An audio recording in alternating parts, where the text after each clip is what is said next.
Good evening, everyone. Welcome to the Kent City Council meeting for Tuesday, May 5th, 2026. If you could all please rise and join me in the flag salute.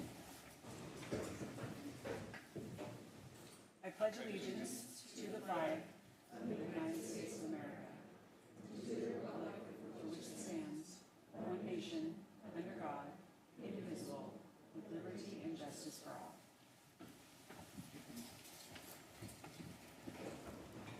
Melissa, could you call the roll, please? Mayor Ralph. I am here. Council President Kaur. Here. Councilmember Boyce. Councilmember Boyd. Here. Councilmember Larmer. Here. Councilmember Michaud. Here. Councilmember Shoker. Here. And Councilmember Troutner. Here. Thank you.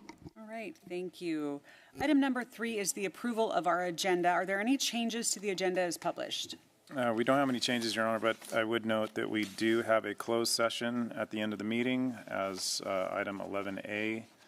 That is to talk about collective bargaining under RCW 4230-144A. We anticipate that that will be about 15 minutes and there will be no action following. All right, thank you. Hearing no changes, a motion would be in order to approve the agenda as published. So move. Second. Got a motion and a second. All those in favor, please say aye. Aye. Opposed? Motion carries 6-0. That moves us right into the public communications portion of our agenda. We are going to start out this evening with 4 proclamations. So I will sort of give you an understanding of how we're going to do this. I will step down to the podium, read the proclamation, and call up the person that's receiving that. We will come and do a quick photo in the front so we can share that proclamation with our residents on social media, and then I will ask you to say a few words regarding the proclamation.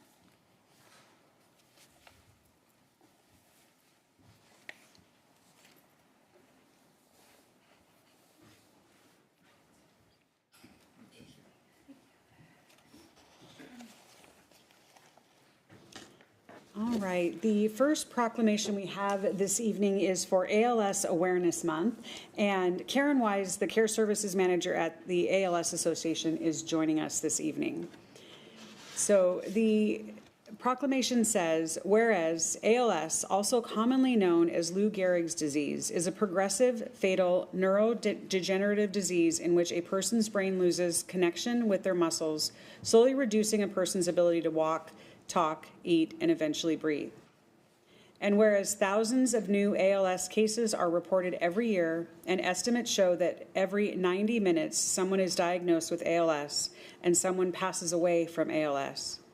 And whereas on average, patients diagnosed with ALS survive only 2 to 5 years from the time of diagnosis, the exact causes of ALS are unknown and there is no known cure. And whereas securing access to new therapies, durable medical equipment, and communication technologies are of vital importance to people living with ALS, clinical trials play a pivotal role in evaluating new treatments, enhancing quality of life, and fostering assistive technologies for those living with ALS.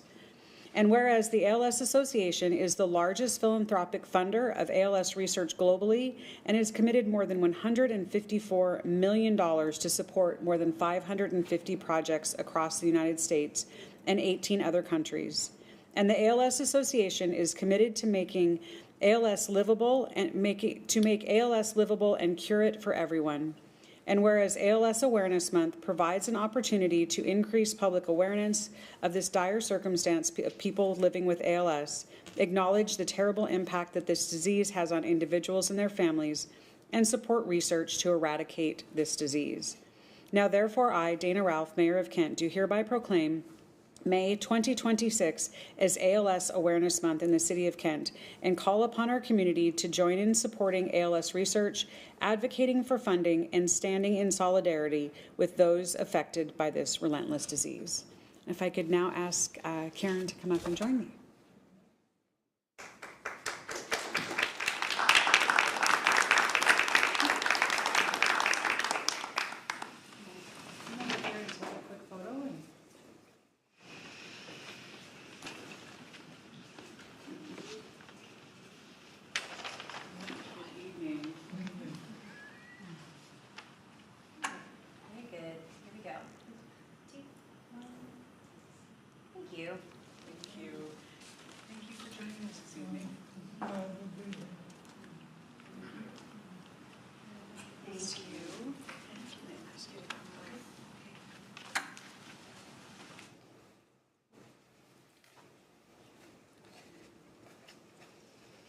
I'm Karen Wise, Care Services Manager at the ALS Association, and I want to thank the City of Kent and the Council, Honorable Mayor, and also my friends Carl and Marilyn Moore for coming. Carl was the founding president of the ALS Association chapter here, based out of Kent 30 years ago, and has done so much work. So I really, really appreciate all that you've done in making this disease more visible and supporting us. Thank you.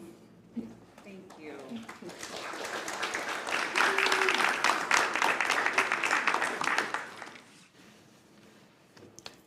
All right, our next proclamation is for Bike Everywhere Month. And joining us this evening is Tim Irwin, the Vice Chair of our Bicycle Advisory Board. Whereas Kent residents find that bicycling is a popular and viable means of personal transportation, and whereas the Kent City Council desires to promote the use of bicycling as a mode of urban transportation in our city, and whereas the role of the bicycle in Kent is an economical mode of personal transportation that decreases traffic congestion, reduces demands on parking facilities, and promotes health.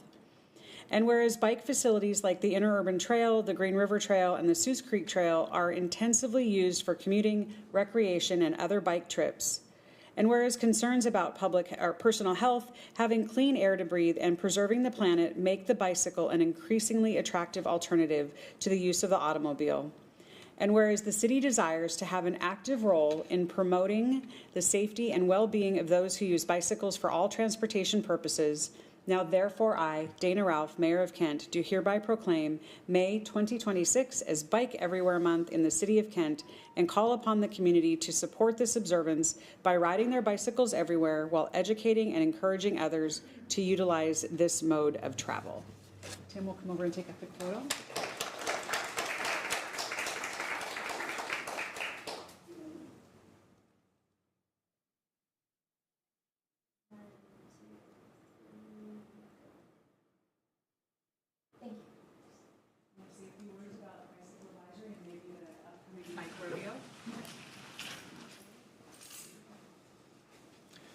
Yes, I'd like to thank the mayor and the city council and the city of Kent for being such active partners with us in encouraging cycling as transportation, sport, recreation. And I'd also like to remind everyone that on Saturday, May 16th is our bicycle rodeo from 10 to 1 at the YMCA. It's a chance for kids to get out and practice safe riding. As far as the Bicycle Advisory Board, we essentially consult with the city and the transportation department on ways that we can further improve the bicycling infrastructure and encourage cycling in the city of Kent. Thank you. The bicycle rodeo is a lot of fun. Kids, there's generally helmets, there's bicycle repair last year, and the ability to compete against our police officers in an obstacle course. So if nothing else, there's a fun reason to come out. All right, our next proclamation is for National Police Week, and Chief Padilla will be joining me to accept the proclamation. So it says, whereas Congress and the President of the United States have designated May 15th as Peace Officers Memorial Day, and the week of May 15th falls as National Police Week.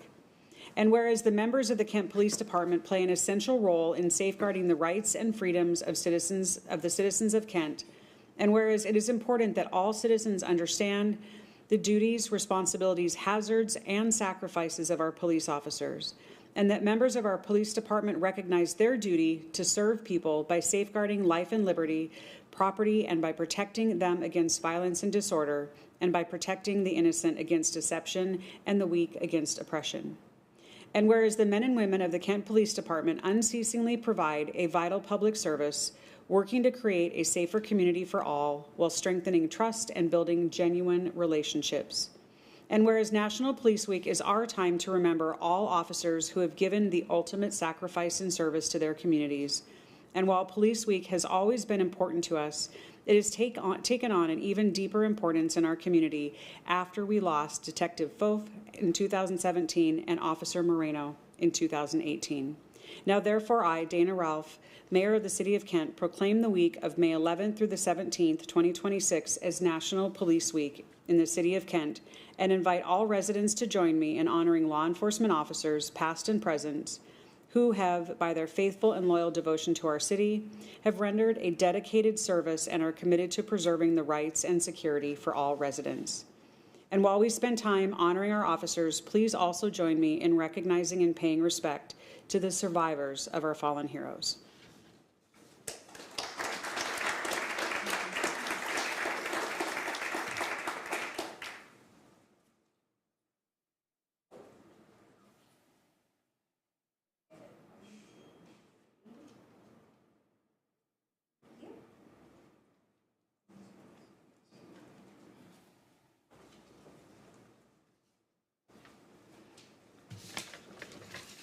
Madam Mayor, thank you for the wonderful proclamation. You summed up pretty much everything I had here to talk about. I did also want to thank you for the proclamation for Corrections Week, which is currently ongoing. We are celebrating our correction staff right now. So Police Week is a time for remembrance and a time of gratitude. It's a dual purpose of remembering those who paid the ultimate sacrifice and then honoring the women and men who are out there today serving their communities. I had the opportunity this past weekend to go down to the Washington State Law Enforcement Memorial in Olympia and participate in a memorial walk. And it was an invitation to the survivors and their families. And it was a good reminder that there are many families still carrying the burden of that loss this day. So we honor them as well. Policing is a demanding work, and our officers respond to people on their worst days. It's difficult and dangerous situations that they're asked to go to. They make critical decisions and quick judgment calls under extraordinary pressure. And while remaining committed to serving others, they do this with professionalism, compassion, and integrity.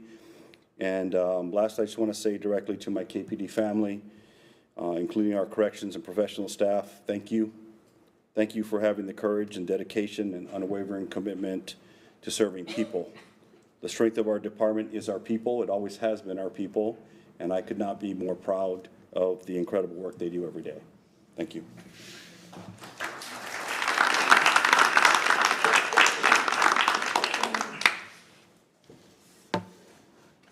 Right. Our last proclamation this evening is for National Small Business Week, and joining us is Zenobia Harris, the CEO of our Kent Chamber.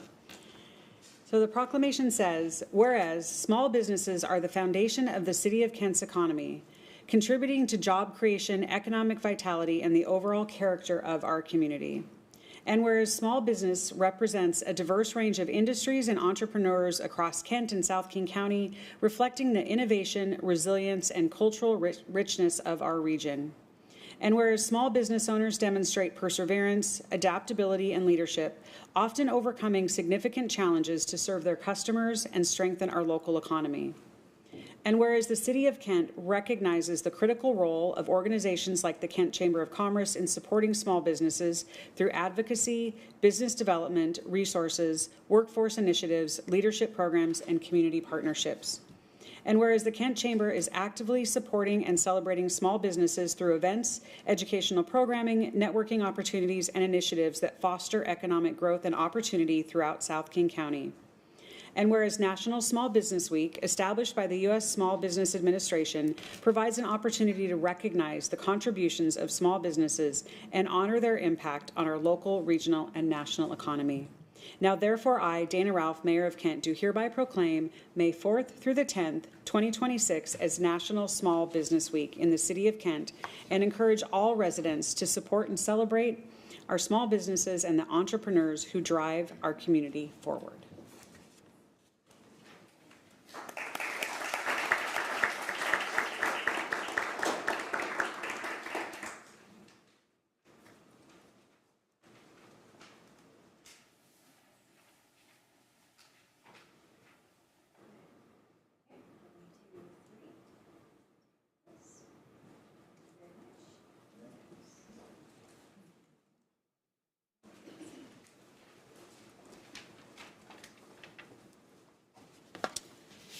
Good evening, everyone. Mayor Ralph, Council President Core, members of the City Council, city staff, community members, thank you so much for being here, and thank you for allowing me the opportunity to speak this evening, and also for recognizing Small Business Week through this proclamation. So on behalf of Kent Chamber of Commerce, our board, our staff, our members, and the hundreds of businesses that we serve, we're honored to receive this recognition. Also want to say thank you so much to our treasurer, Rowena Dokenis with BECU, and D. Scott with D. Real Estate for coming here in support of this today.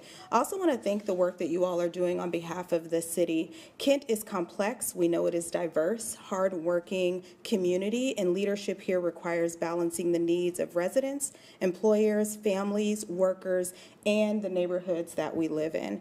Small Business Week matters because small businesses are not just part of the economy. We've heard this before. Small businesses are the backbone of our community. They create jobs, support families, strengthen our neighborhoods, and keep dollars circulating locally. But I want to say this very clearly. Small business cannot be treated as an afterthought. Investment in small business must remain a priority if we really want Kent to continue to thrive. Our local economy is a big one. We have our large employers like Blue Origin, Amazon, and other major industries that bring in jobs, infrastructure, innovation, and economic strength to our region. But at the same time, our small and mid-sized businesses are employing locally, retaining talent, supporting schools, donating to community efforts, and showing up for our nonprofits. Alongside them, our human services division for the city. They're working with grassroots nonprofits, and they're filling in those critical gaps for our community. And those needs need to continue to be supported. Large business, small business, nonprofits, schools, governments, community organizations all carry different parts of the same responsibility. When one part of the ecosystem is ignored or derailed, the entire community will feel that. As the taxes and the cost of doing business continue to rise at a state level, we know these pressures will have real impact, especially on our small to mid-sized businesses. This is why the Kent Chamber would like to encourage a direct partnership with the City of Kent to conduct business retention and expansion visits, also known as BRE. These visits would allow us to get real-time pulse on how businesses are doing, what barriers they're facing, what support they need, and where opportunities exist for growth. This is not just about responding after businesses are struggling. This is about being proactive, responsible, and intentional about the challenges that will become too large to ignore. So as we celebrate Small Business Week, I want this proclamation to be more than symbolic. Let it be a reminder that small businesses need access, visibility, resources, capital, and intentional partnership. At the Kent Chamber, we will continue to highlight and support our nearly 400 members throughout Small Business Week and beyond. We will continue telling their stories, connecting them to resources, advocating for their needs, and reminding our community that when small business succeed, Kent succeeds. Thank you again for this proclamation, and thank you for recognizing the value that your small businesses bring to the city. Thank you.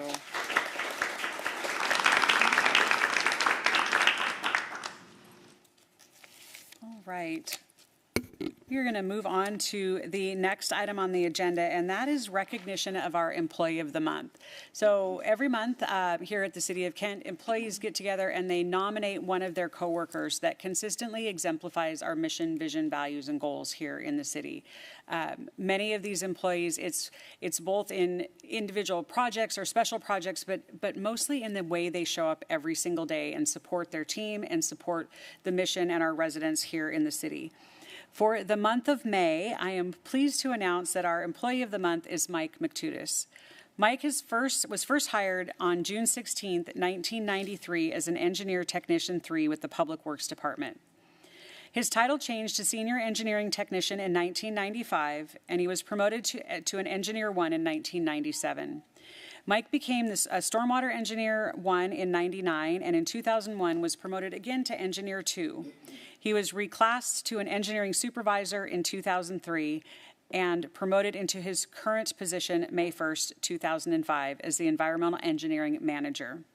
As an environmental engineering manager, Mike supervises and performs complex and professional engineering duties in the management, implementation, and coordination and direction of public works environmental engineering projects. He trains, supervises, assigns, and reviews work of assigned personnel while assuring efficient and effective functioning of the environmental engineering section.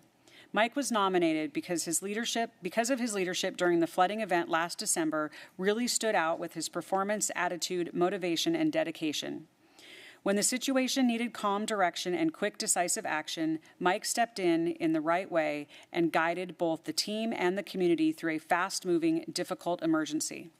He is one of the few experts on the Green River with regards to stormwater, flooding, levees, and the management of the Howard Hansen Dam. Mike has expertise in understanding the USACOE. Army Corps of Engineers. Thank you. I knew that one. Process for the management of the Howard Hansen Dam and resulting river flows that occur here in Kent. On December 9th through 10th, Mike worked 20 straight hours to calculate the potential flows of the Green River and impacts to Kent based on the rapidly changing forecasts and as the third atmospheric river hit the Pacific Northwest. Mike's knowledge provided critical information for the management of staff and resources during that historic flood event.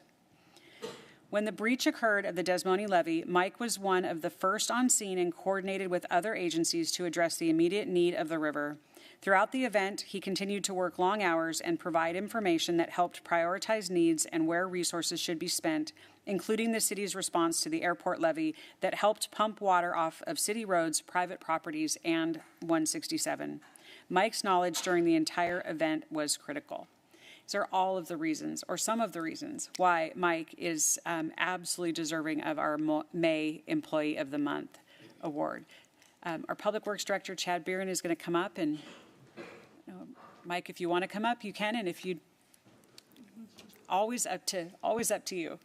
Thank you, Mayor. I think that it's great. Everything obviously said by Mike's peers, absolutely accurate. I also think that the flood just helped magnify what Mike brings to work every day. And so while he's the Employee of the Month, he does this all the time. I've been here for 27 years. Mike was here for 6 years before I got here, 33 years here at the city. And I've seen nothing but that kind of dedication. I jokingly, behind the scenes, call him our Jiminy Cricket. He's always making sure we do the right thing. And I know if Mike gives me that look, maybe I'm getting a little too creative about things, and then he'll pull me back into the realm of doing the right thing. So I really appreciate that about him. And secret, he's one of the funniest guys you've ever met. And behind the scenes, he's hilarious. So it makes it extra special fun to be in the situations like the flood. It made it palatable to be in there and fighting it out. We got some good laughs out of it. So, Mike, I will allow you to say something, but I bet you're going to say, I'm okay. All right. You surprised me.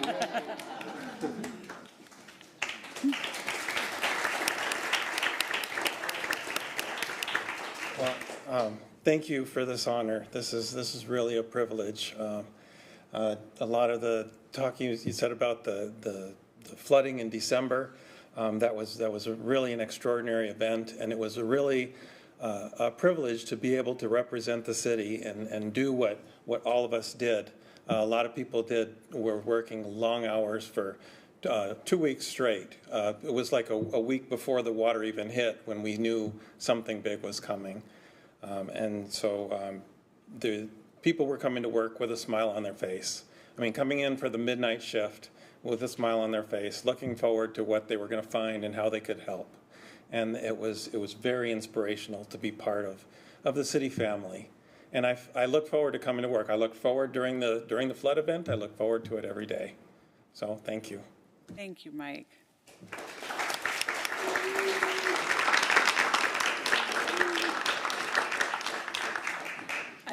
Mike is absolutely known as the expert on all things Green River. The projects that we have going there, the levees, how it works, how it flows, has the ability to explain that and help people understand. I serve on several regional committees that are are, King County wide, and Mike is always the go-to for information. So I am fortunate to be always well prepared in those conversations, but I know that I can always turn and say, and Mike, what do you have to say about that? And he's got the information, and it is recognized at all levels. So Mike, thank you so much for everything you do for our city. Really, really grateful. All right. The next item on our agenda, Council, is an appointment of the alternate position to the Arts Commission. I am pleased to bring forward this evening the nomination of Abdi Godala. Okay, did I do okay?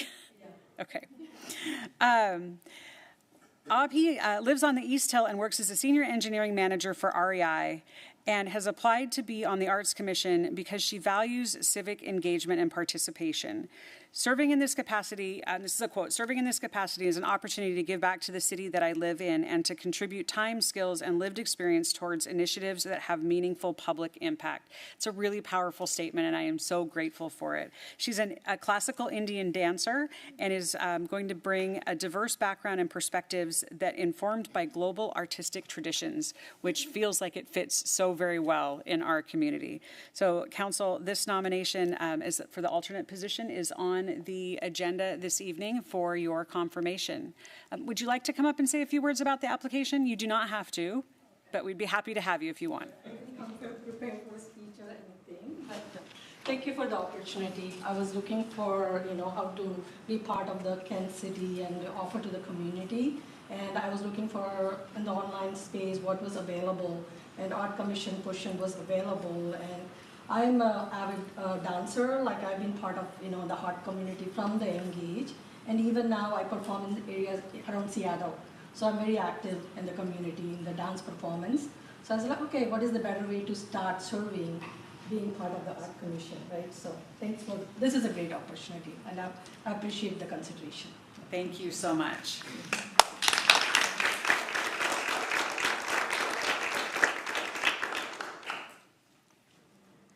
Council, we have one more appointment that will be for consideration on the consent calendar, and that is an appointment to the King County Landmarks and Heritage Commission. It was established in 1980 to ensure that historic places, material culture, and traditions are preserved for future generations. I think you will all agree with me that there is no one better in the city of Kent than Michael Johnson to be appointed to the Landmarks Commission. As you all know, Michael is a longtime Kent resident, very active in our community, including the Mill Creek neighborhood and the Greater Kent Historical Society, as well as work with city staff. We formally recognize the Mill Creek Historic District and Kent City Code to ensure the preservation of those contributing houses that could be at risk for being torn down. Michael, I want to say thank you for your dedication to the neighborhood and the community and your willingness to serve. Really, really grateful that you want to take on this role. So would you like to come and say a few words?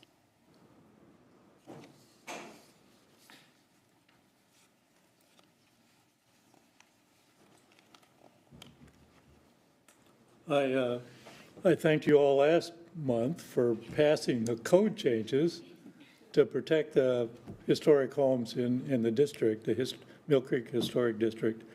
That's one of the highlights of Mike living in Kent, was working on that in 2013 and 14 to get us a historic district. Worked with King County Landmarks Commission to do that, so kind of returning back to the original roots. And I'm, as you say, interested in preserving the history in Kent, all the buildings we have down here and on the hill that need preserving, and yet be able to grow the city.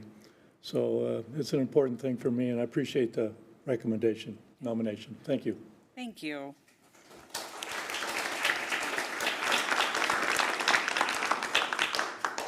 All right. With that, we are going to move on to community events. Council President. Thank you, Madam Mayor. How many of you have been to Accesso Shower Center for events or hockey or other? All right, wonderful.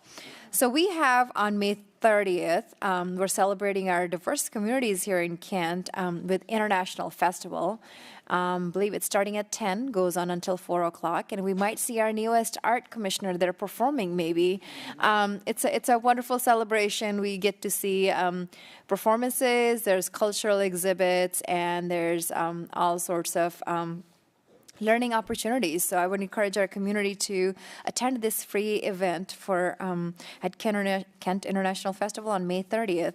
And we also have Paw Fest coming back on June 6th and Parker McCollum on June 27. And for that, you can get tickets on accessoshowwearcenter.com. And that is all I have. Back to you, Madam Mayor. All right, thank you.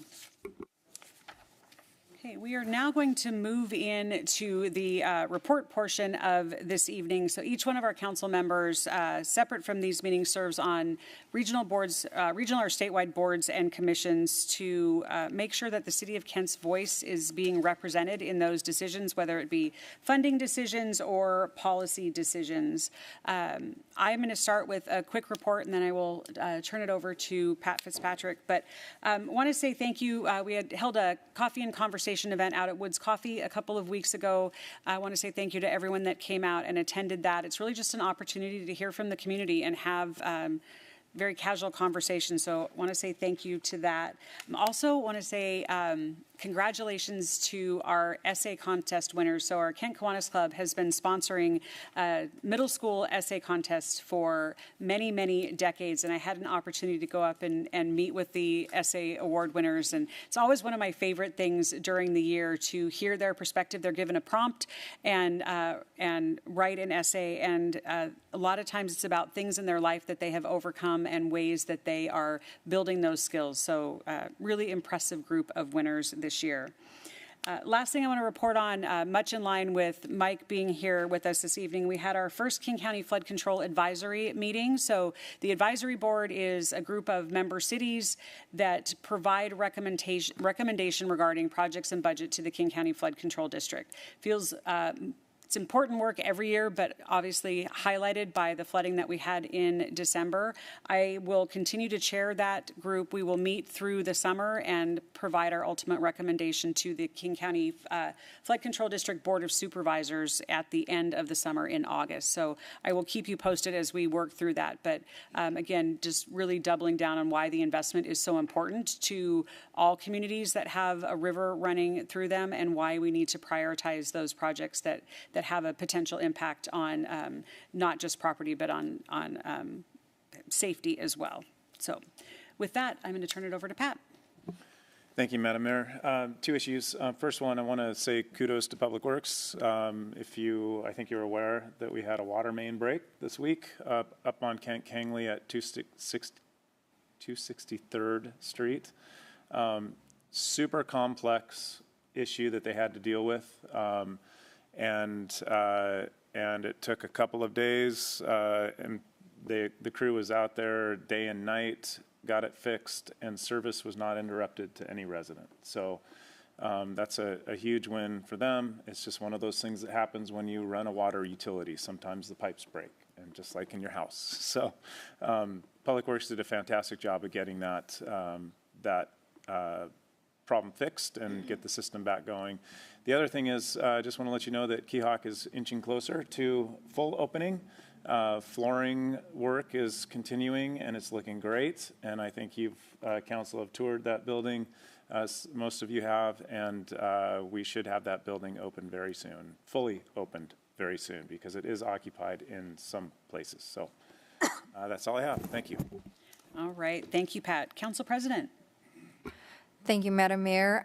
Earlier this evening, we had our committee of the whole and our council workshop. We had a great presentation on our sanitary sewer comprehensive plan, and that presentation is available on Kent TV 21 and on Facebook page. I serve on King County Board of Health meeting. We had our meeting last week.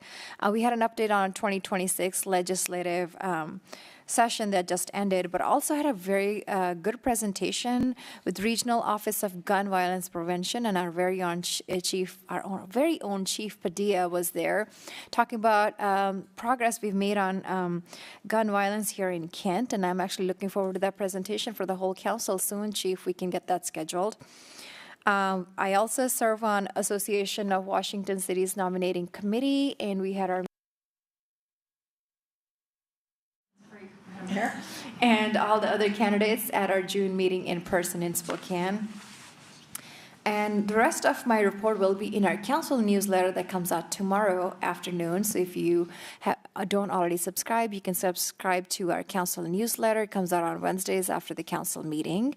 And with that, I'm going to go ahead and get started with Council Member Troutner. Thank you, Madam President. I sit on the Puget Sound Regional Fire Authority Governance Board. I am also on the Regional Transit Committee. And I have nothing new to report, but I have been busy these past few weeks attending different events and celebrations, and there's photos and information on that in the newsletter. That is all I have. Thank you. Thank you, Councilmember Troutner. Councilmember Boyd. Okay. This past Saturday, we had an event at Station 74 for people who did show up. It was a teddy bear clinic. It was great. I mean, lots of kids, lots of sun, lots of fun. It was really good.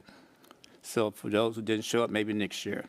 I also sit on the Arts Commission board, and just lately we looked at 79 different artists, not artists, but pictures, and we're going to choose 7 out of the 69 for our rap box that we're going to be rapping here in Kent.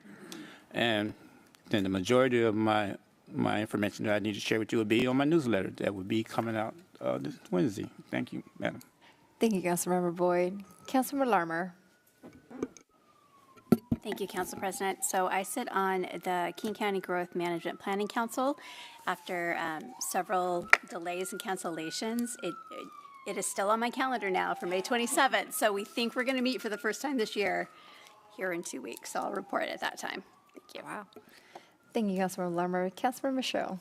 Thank you, Madam President. I serve as the council liaison for the Human Services Commission, and commissioners and reviewers are going through the grants, reviewing them right now. We will have a meeting on May 21st, a half-day meeting in our small groups, and discuss our selection of grants, and then move forward to the next half-day meeting. So we are in the thick of that. I also serve on the Regional Law, Safety, and Justice Committee. We had a brief safety briefing regarding FIFA. So we had Seattle Police, Fire, Emergency Management, and the King County Sheriff and Metro all there sharing some information.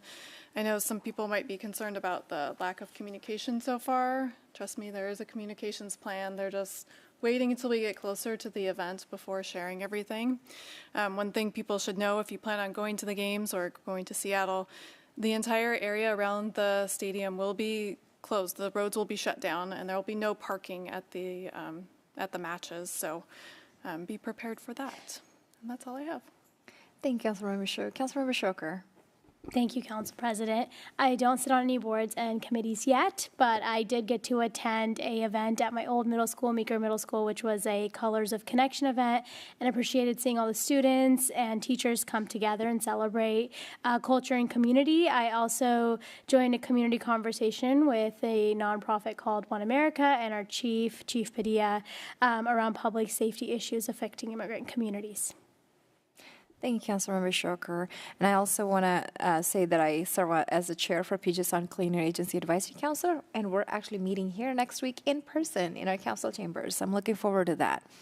And as you can see, my colleagues here, we all serve on many different boards and commissions, along with being here, showing up for our meetings. And all of that information is available in our council newsletter again. Please do subscribe so you can get those updates and see those fun pictures that we take for community events. And with that, back to you, Madam Mayor. Right. Thank you. Item number 6 on our agenda is public hearing. We do not have one this evening, so that brings us down to the public comment portion of our agenda. Public comment period is your opportunity to speak to the council and the mayor on issues that relate to the City of Kent or agenda items the council will consider. This is not an open public forum, and comments that do not relate to the business of the city are not permitted. Additionally, the state of Washington strictly prohibits people from using this public comment opportunity for political campaign purposes, including the support or opposition of a ballot measure or any candidate seeking public office. Speakers may not give political campaign speeches, but must speak instead concerning matters of the City Council or the agenda or matters concerning the general business of the city. Further, in providing public comment, speakers must address the mayor and council as a whole, and remarks intended to target an individual on the dais are not permitted. The clerk will call each speaker. We do have a 3-minute timer that will go up on the screen, and when you come to the podium, if you could state your name and city of residence for the record, we would appreciate it. I'm going to go ahead and call our first speaker. Barbara Clemens.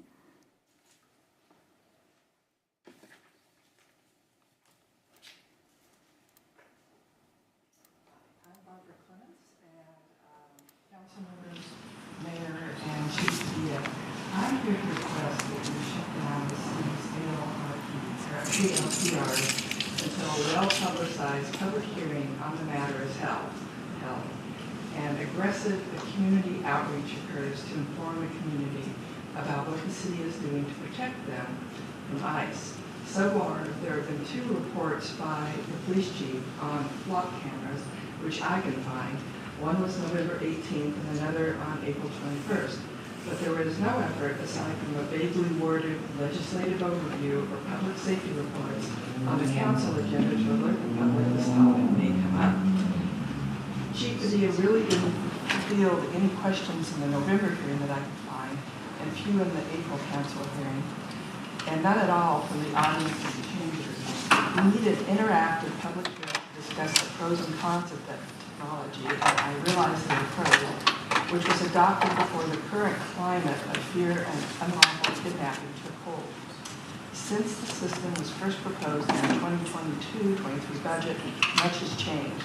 Our very diverse community lives in a climate of fear, at home, going to the grocery store, doctor's appointments.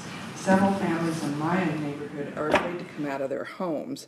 And just today, the men at the Home Depot trying to find jobs were hiding in the trees when a report of ICE sweeps started coming and pinging on their phones. And a confirmed kidnapping of a resident by ICE occurred on the Kent-Auburn border yesterday. Flock was adopted before this reality came to be, and questions still remain to be answered. First, where are the cameras? Are they by a church, a school, a food bank, a law office, a sensitive area stated in the new law that needs to be removed or turned off? Tukwila has turned off 3 of their cameras, and last night the Renton City Council voted to turn their cameras off entirely. Second, what does the Master Service Agreement, as it stands, allow Flock to do? Many of the first agreements allowed Flock pretty much carte blanche to share data as they see fit. The Tukwila attorney and IT department are taking a hard look at the agreement and plugging backdoors in language. They are rewriting it so ICE or a federal agency has to approach them with a warrant, and that they will be informed if that happens.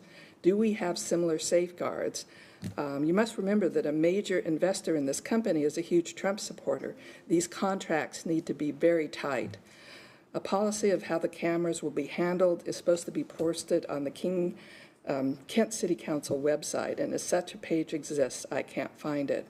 And who specifically, by name, by post, can give approval?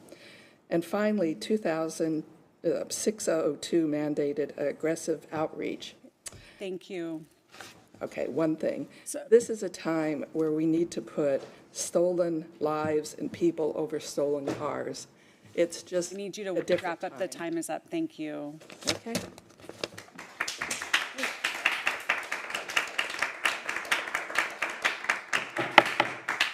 I would also please ask that there be no applause in the chamber so that we can continue to work through the list of speakers. Melissa, can you call the next speaker, please? Leslie Bidlack.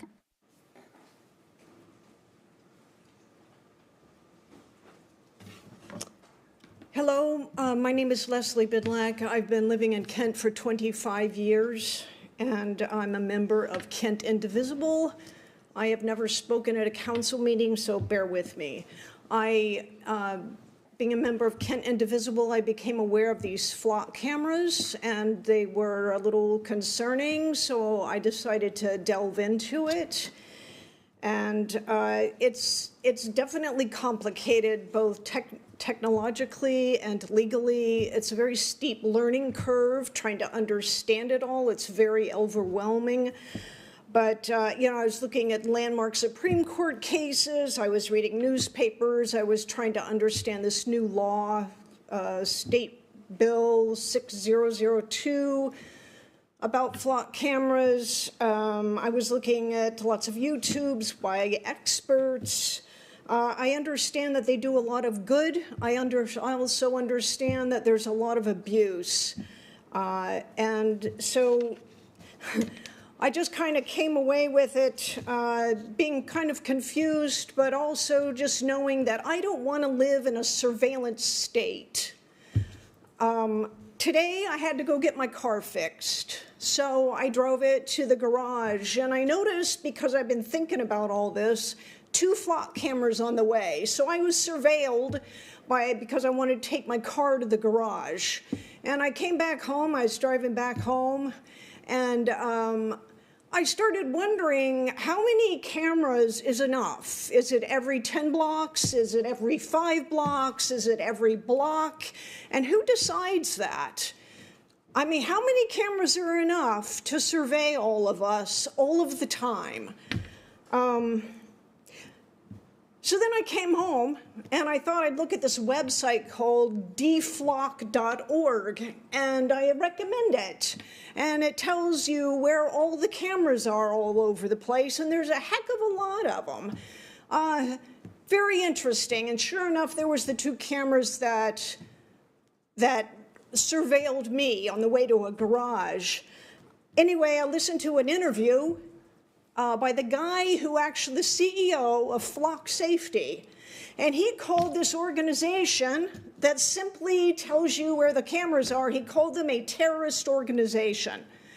And it's a crowdsourced site. So if I decide to put on, you know, if I see a flock camera and I put it on the site, am I a terrorist?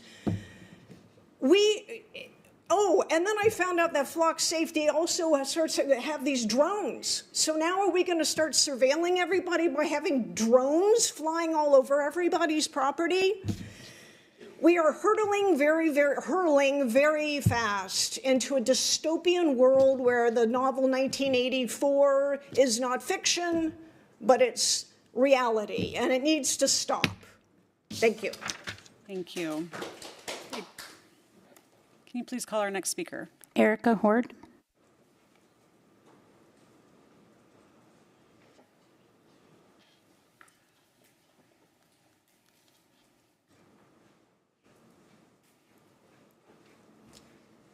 Hello, Madam Mayor, Madam President, Council, Council staff.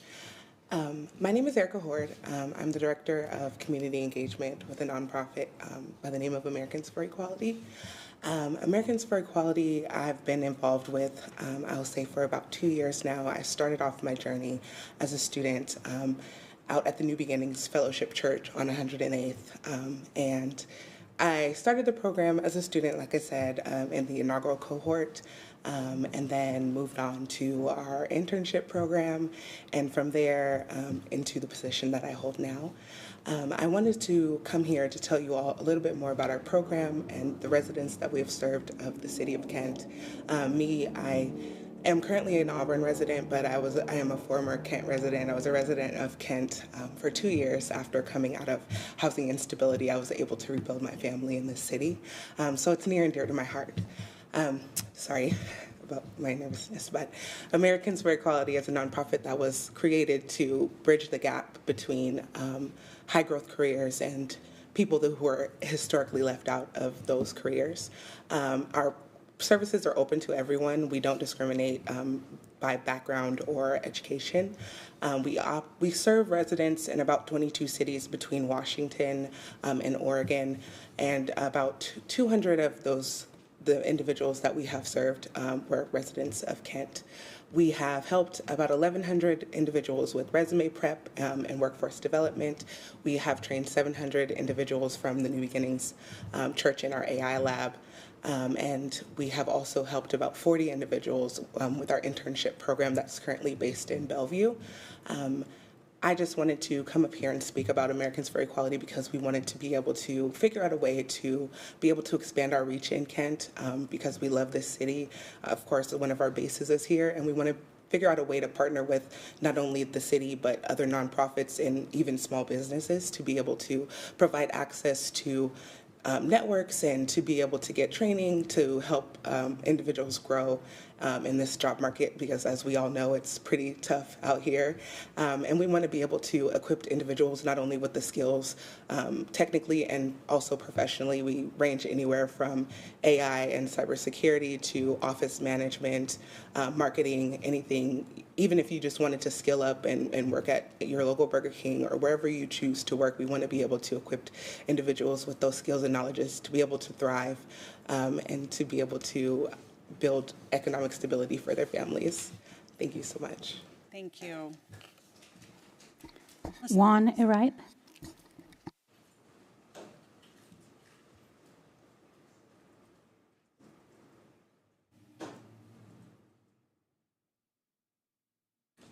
Good afternoon, Mayor and Council City members. Thank you guys for this time.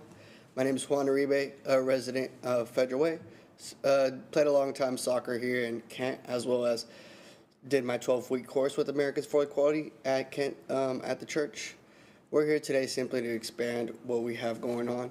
We have served over 700 residents here from the city of Kent, as well as 200 individuals from the city of Kent, and we have 8 interns currently from the city of Kent. We have a pretty big lab of 400 laptops equipped here in the city of Kent, and we see the high demand, not only from youth populations, but as well as the older folks, whether that's starting a business or upskilling yourself, the need is out there. And workforce development, youth and education, and we are here to go ahead and be that stabilizer that a lot of the colored people are not seeing or that isn't currently available to them on a free basis. All our programs are free. We do offer hybrid, fully online courses as well, and that internship opportunity, which is something that we're seeing is a big gap that we're filling from people going and transitioning from high school to college that need that first world real life experience with hands-on projects.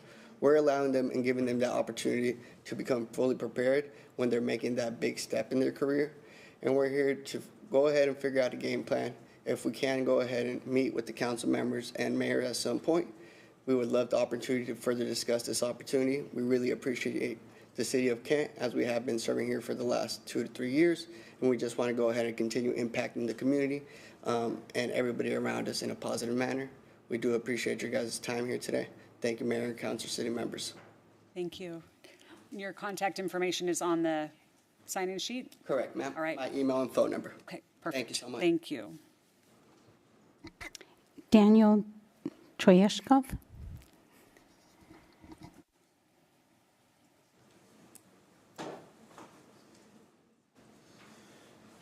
Madam Mayor, council members, staff, everyone here, thank you for having me. My name is Daniel Churyshkov. I'm a program manager at Americans for Equality, and we really do wish to seek a partnership with you guys to build and expand. Starting off at the church, it truly has impacted many individuals. I myself am a Renton resident. I have been, but my grandparents live here, my cousins live here, so I've been active here, and I've truly seen how much care has been put in to expand and grow Kent, and we share that same value with the people that are struggling. Especially,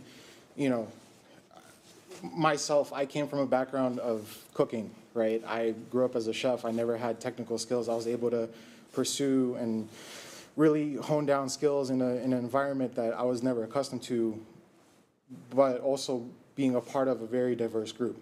And I truly believe in the impact that technology can make on people and how it can influence people and what we can achieve together. And I see this board, I see a lot of, a lot of beautiful people that have different minds, different values, different backgrounds, but everyone has these ideas that you can bring in and share. And, the technical world is missing that. A lot of unrepresented people that never had that chance to, and I truly am glad to be a part of it, and we look forward to, if there is a possibility to work with you guys to develop courses or boot camps or hackathons or whatever we can do to teach these technical and non-technical skills, we would appreciate it. So, thank you. Thank you. Kara Haney.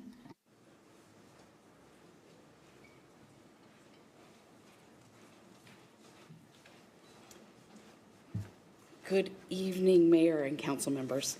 My name is Kara Haney, and I'm a resident of the Kent East Hill neighborhood. I'm here tonight to ask for something very simple but important: transparency and the courage to go beyond the minimum. Washington State Law ESSB 6002 sets the minimum requirements for regulating ALPR cameras, but minimum is not the same as sufficient. And in a moment like this, when trust is fragile and fear is real, we need more than the minimum. We need leadership. Right now in Kent, families are living in fear. A neighbor of mine works as a long-haul truck driver. He provides for his family with a commercial driver's license, but under new federal rules, he's at risk of losing that ability, not because of anything he's done wrong, but because of who he is and the status he holds. Every day, he's wondering if the life he has built here could be taken away. That kind of fear is spreading. In our schools, educators are supporting students whose parents have been detained. In our community, we are fundraising for neighbors held in the detention center, people who have to pay to call their loved ones, people who have to pay for basic necessities. This is not abstract. This is happening here. And in that context, surveillance tools, no matter how well-intentioned, carry a real risk. We are asking you to pause, to slow down, to open this up to the public. Hold a well-publicized public hearing showing the community where these cameras are located. Show us how you are ensuring compliance with the law. And more importantly, show us how you will go beyond the law to protect the people who live here. Other cities have done this. Kent can too. This is a moment to choose, not between safety and rights, but to stand for both. Many of us are out here in the community every day, using our voices, our time, and our privilege to support our neighbors and push back against the harm where we can. We are asking you to do the same. Be brave. Choose what is right. Show this community that you are on our side. Thank you. Thank you. That's okay. All right, we are going to move on. The next item on the agenda is the consent calendar. Consent calendar is a compilation of items that the council has worked on, both in workshop and committee of the whole, had an opportunity to have conversation, discussions, have their questions answered, and these items have all passed out of the committee of the whole without controversy. We have items A through K this evening. Is there a motion to approve the consent calendar? So move. Second. Got a motion and a second. All those in favor, please say aye. Aye. Opposed? Motion carries 6-0. That brings us down to item number 9 under other business. We have this evening a resolution adopting the King County Hazard Mitigation Plan and Kent Plan Annex. There is a public comment opportunity following this presentation as well. And joining us tonight for the presentation is Mike McTudis. Welcome back. Thank you. Thank you. Happy to be back. So I will be speaking to the proposed Hazard Mitigation Plan Annex. And here we are. A very short presentation, just running through what it is, why we're proposing it, and the benefit to the city. So there is a regional hazard mitigation plan that King County puts together. It has it goes through the regional threats to the county, and then the annex is going to be more Kent specific. So we talk more about the risk to the city of earthquakes, floods, all the rest, and I'll talk through that. So the annex aligns with the countywide risk assessments and strategies, and it meets FEMA requirements, so it makes the city eligible for federal funding through grant programs. So some of the benefits: it protects lives, property, and infrastructure. It puts the city in a good position to be able to respond to those things like we have in the recent and in the more distant past. Reduces long-term costs from disasters because we're able to mitigate some of the impacts up front. Like I mentioned, it maintains eligibility for federal and state funding, which is very important in some of these very expensive emergencies, and it develops a resilient community where we're able to bounce back quicker to impacts of emergencies that we're not able to handle immediately. So what the plan does, it identifies all the hazards and vulnerabilities. There's a lot of mapping. There's a lot of analysis that's included.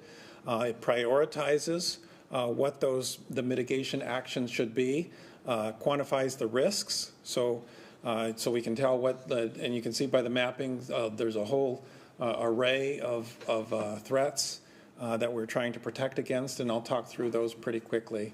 And then it provides an implementation roadmap.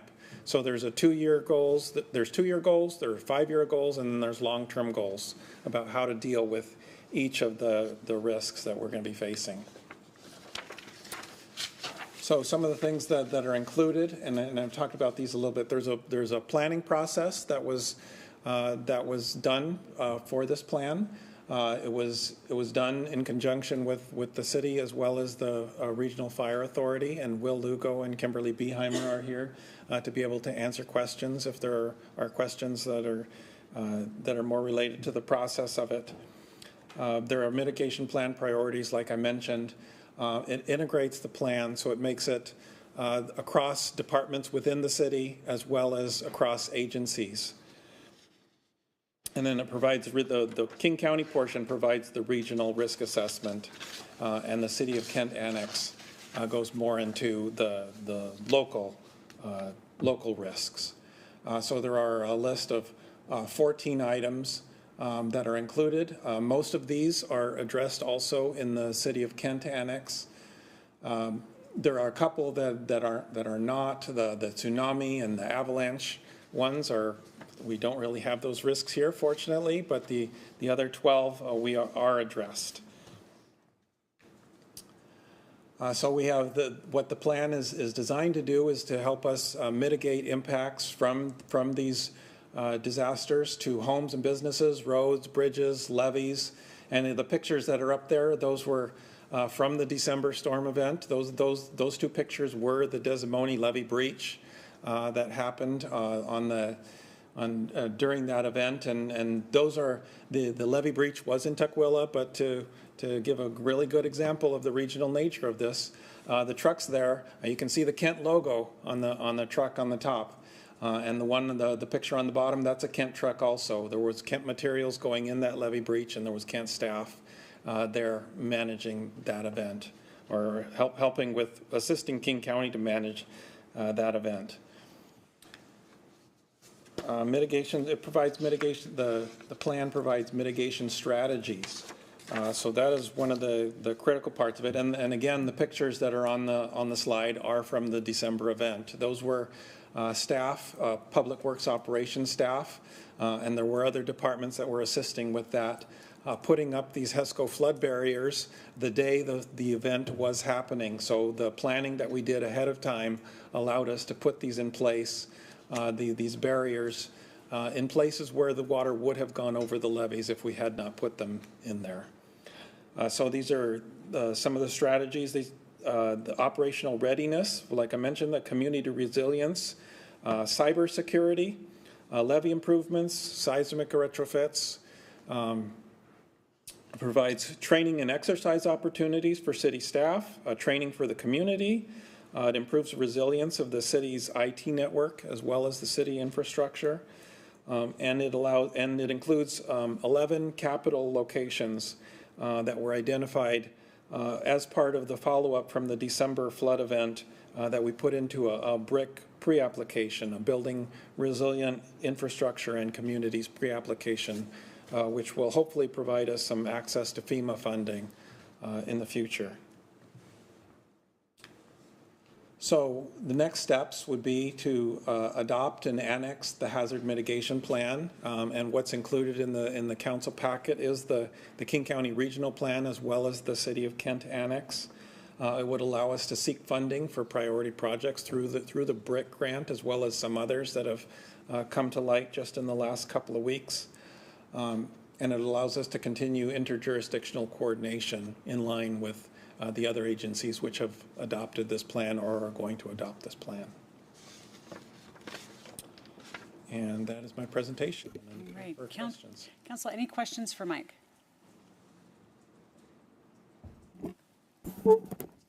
Yes, sir. I don't have a question, but I do want to acknowledge the Regional Fire Authority. Will Lugo and Kimberly Baymar are in the audience tonight, and they were instrumental, to say the least, in creation of this plan. So I just wanted to make sure there's awareness on that. So thank you. Yeah. Thank you both for all the work and for being here this evening. Council, if there are no questions, we do have an opportunity for public comment on the plan. Melissa, do we have anyone signed up? All right. Seeing no public comment, then a motion would be in order to adopt the resolution. Do we have a motion? Madam Mayor, I move to adopt resolution number 2105, repealing resolution number 215, and adopting the 2025-2030 King County Regional Hazard Mitigation Plan and City of Kent Plan Annex. Second. A motion and a second. Any discussion? Hearing none, all those in favor, please say aye. Aye. Opposed? Motion carries 6-0. Thank you. Thank you. All right, we are going to move into item 10, which is bids. We do have 2 bids this evening. Joining us is Chad Beeren, our Public Works Director. Thank you, Mayor. Good evening, Council. Good to see you again. 2 bids tonight. I do need to make a minor change to the first one. It says 64th Avenue South and South James Street. There is no South James Street. It's West James Street. So if whoever reads that could please help me out, that would be great. First bid, 64th Avenue and James Street pavement preservation. Another one, I think I keep saying this when I get up here, but I'm super excited about this one. Grant funds to repave these 2 streets. We're also going to be able to go through there. These are on 64th Avenue. It's 4-lane section, 2 lanes in each direction. We're going to have 1 lane in each direction with a 2-way left turn lane in the middle, and then buffer lane / bike lane on the outside. This is really nice to have through here because this area serves Kent Elementary School, which is a largely walking school. So this will provide a little more buffer for the kids walking to and from school along 64th. And it'll have a very minor impact on the traffic carrying capacity of the road because a 3-lane road actually carries about the same amount of traffic as a 4-lane road because of the way turning cars affect the throughput. So excited to be able to have this minor change in here along with brand new pavement. Again, this was a grant that we got from the federal government for pavement preservation. 4 bids were received. And I'm sorry about this used to just easily be Icon, but this is now PM Development Corporation doing business as Icon Materials. Was the low bid for just over $2.1 million on an engineer's estimate of just under $2.9 million. So a good bid, and we recommend award. All right. Any questions? All right, a motion would be in order. I move to award the 64th Avenue South and West James Street Pavement Preservation Project to CPM Development Corporation, DBA Icon Materials, in the amount of $2,123,617 and authorize the mayor to sign all necessary documents subject to final terms and conditions acceptable to the city attorney and public works director. Second. All right. Any discussion? Hearing none, all those in favor, please say aye. Aye. Opposed? Motion carries 6-0. Moving on to the second bid. Second bid, very timely. We gave the presentation earlier tonight about the sanitary sewer system and trying to make our dollars go as far as we can.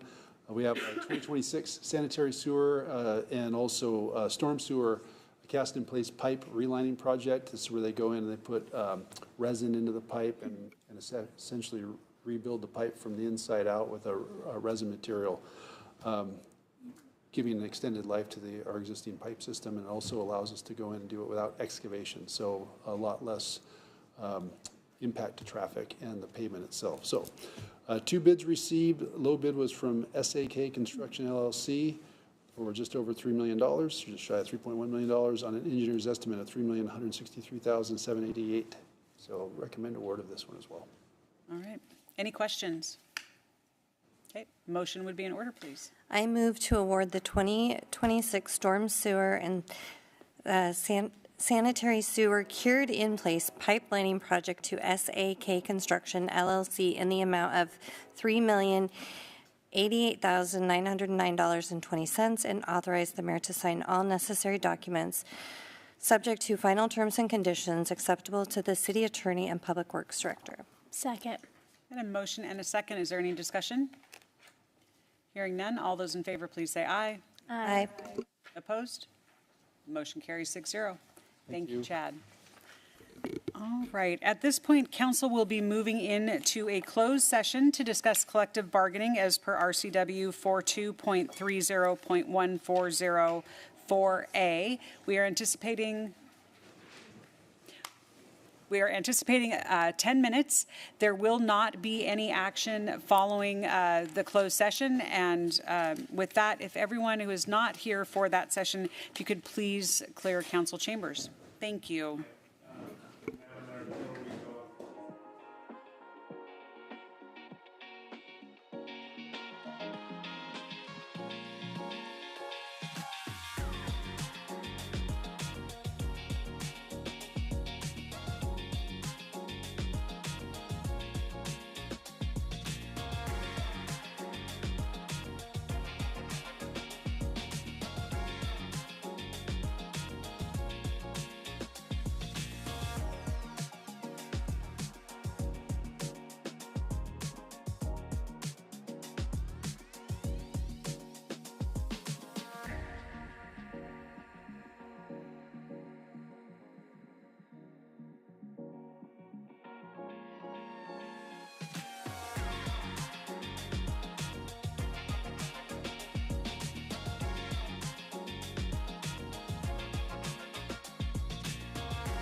Good evening. Council is returning from a closed session regarding collective bargaining. We went into closed session at 8:10 p.m. and have come out of closed session at 8:28. With that, we have no other business on the agenda this evening, and we are adjourned.